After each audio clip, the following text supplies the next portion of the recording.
Students, welcome to all students in our English classes. तो students, जो class 10th के लिए हमारी first text book the golden rays का चैप्टर 10th चैप्टर था जो द ट्रिब्यूट, वो हमने आपको कुछ रीड करा दिया था और कुछ अब कराएंगे। इसमें हमने आपको बताया था कि इसमें जो लेखक है वो अपने प्रारंभिक जीवन के बारे में कुछ यादें संजोता है और उन यादों के बारे में हमें बताता है। लेकिन जैसा कि पहले सभी एक ही परिवार में रहना पसंद करते थे, लेकिन आजकल की जो पीढ़ी है वो एक परिवार में एक रूप से रहना पसंद नहीं करती है। तो उस चर्चा पर ही ये पाठ आपके सामने रखा गया है, ये चैप्टर आपके सामने बताया गया है। और इसमें ये बताया गया है कि किस प्रकार से जो राइटर हैं वो 3 भाई थे, उनके बीच में किस प्रकार से लड़ाई झगड़ा उत्पन्न हो जाता है और किस प्रकार से उनका बंटवारा होता है। तो इसका कुछ भाग हमने आपको कल रीड करा दिया था, आगे का आज हम देखते हैं। जो लेखक था वह अपने शहर से गांव में आ गया है क्योंकि उनके भैया ने उनको पत्र लिखा था कि घर में बंटवारा होने जा रहा है तो आपका आना यहाँ पे ज़रूरी है। तो वो अपने घर पहुँच चुके हैं, मतलब पहुँचे नहीं हैं लेकिन वो अपने घर पहुँचने के लिए सोच रहे हैं। तो देखिए क्या होता है। In bed that night my wife asked me all sorts of question. लेखक कहते हैं कि जिस दिन मुझे मेरे भाई का पत्र मिला उस दिन मैं बहुत चिंतित था और उदास था, लेकिन जब मैंने अपनी पत्नी को इस बारे में बताया तो वो ऐसा लगा जैसे बहुत दिन से इसी बंटवारे का इंतज़ार कर रही थी। और जब रात को मैं सोने के लिए गया, इन बेड दैट नाइट, उस रात बिस्तर पर माई वाइफ, मेरी पत्नी, आस्क्ड मी, मेरी पत्नी ने मुझसे पूछा, ऑल सॉर्ट्स ऑफ क्वेश्चन, बहुत से प्रकार के प्रश्न पूछे। What would be our share, कि हमारा बंटवारे में कितना हिस्सा आएगा। And how much would it fetch us on selling it, और यदि हम उस बंटवारे के उस हिस्से जो बंटवारे में हिस्सा आएगा उसको यदि हम बेचें तो उससे हमें कितना पैसा प्राप्त होगा। आई सेड नथिंग, मैंने इसका कोई जवाब नहीं दिया। फॉर ए व्हाइल, कुछ देर के लिए। But in order to satisfy her, लेकिन उसे संतुष्ट करने के उद्देश्य से। एट लास्ट, अंत में। गेस्ड दैट, मैंने अंदाज़ा लगाया कि। It should be around 20,000 rupees, कि लगभग सारी संपत्ति को बेचने के बाद 20,000 रुपये मिल जाएंगे।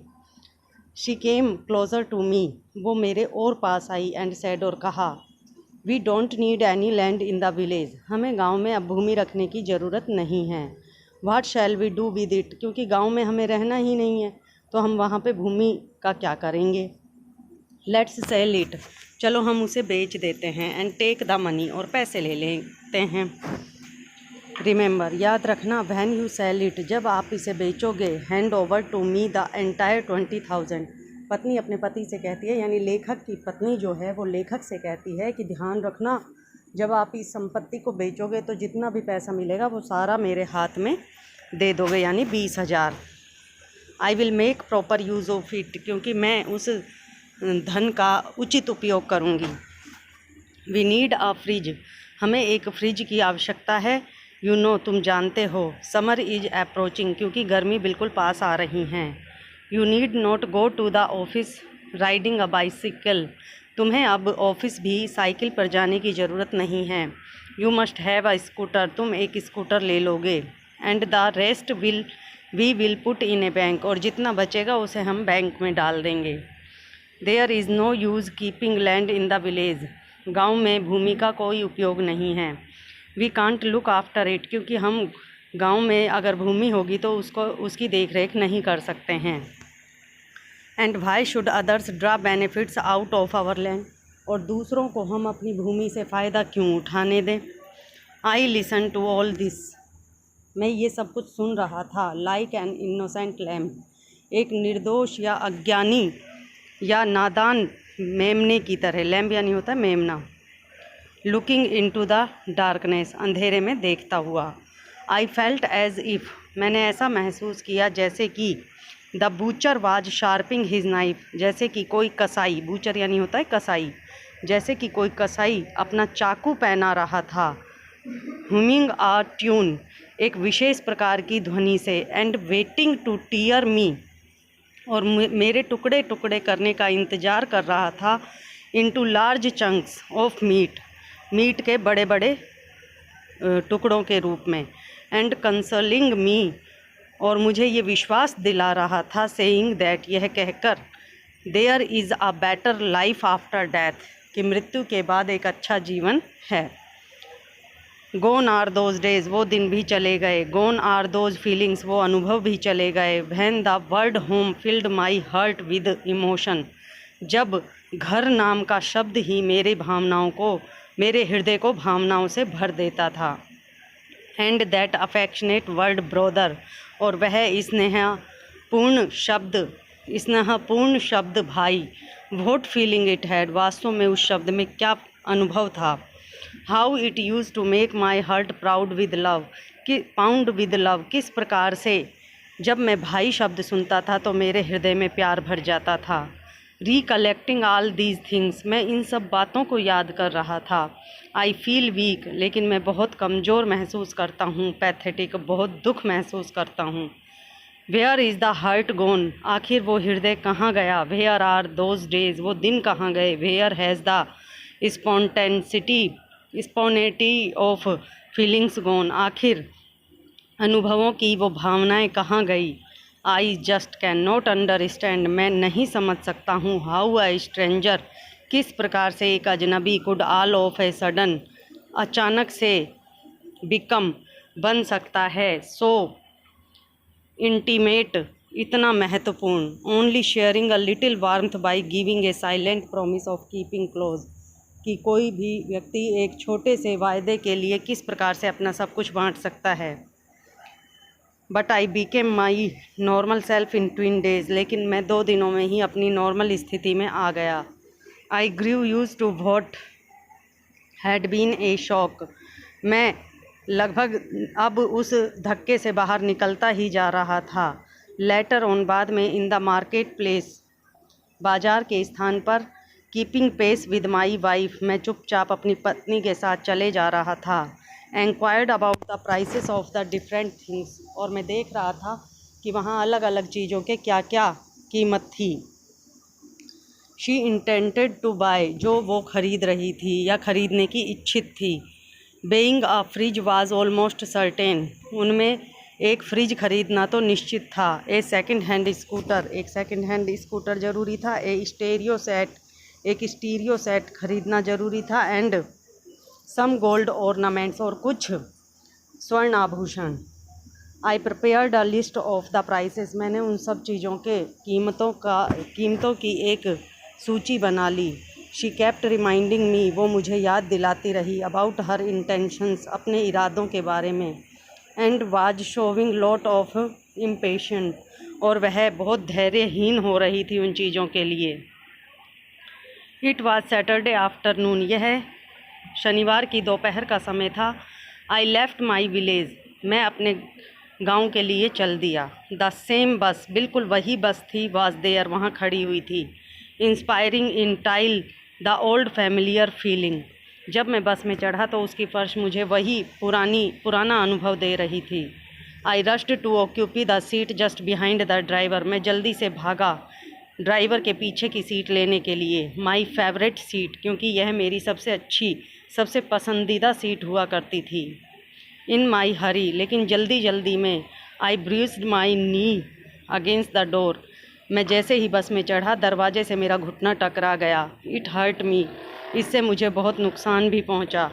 The brief case fell off, मेरा जो सूटकेस था वो सारा खुल के बिखर गया। And the little packet containing the Prasad of Lord Lingaraj, और सूटकेस में जो लिंगराज भगवान का प्रसाद रखा हुआ था लिफाफे में, meant for my dear mother, जो शायद मैं अपनी माँ के लिए ले जा रहा था, was scattered over the ground, वो बस की तली में फैल गया। I felt as if the entire bus was screeching aloud the question, मुझे ऐसा महसूस हुआ जैसे पूरी बस मुझसे कोई प्रश्न पूछ रही थी। आफ्टर हाउ मैनी ईयर्स, कितने वर्षों के बाद। You have not bothered in the least to return that tender love you had in your heart for your home, कि इतने वर्षों बाद क्या तुम आज भी अपने परिवार के लिए जो तुम्हारा प्रेम था उसे भूले नहीं हो।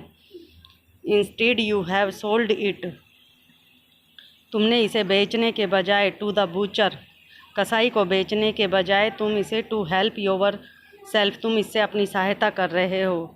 बिकम ए सिटी बाबू, और तुम एक सिटी बाबू बनकर रह गए हो, शहर के बाबू बनकर रह गए हो। कर्सेस बी ऑन यू, तुम पर हम थूकते हैं, मतलब वो उनको ऐसा लग रहा था उसको जैसे बस में बैठी सवारियां उसको अभिशाप दे रही हों। कर्स यानी होता है अभिशाप देना।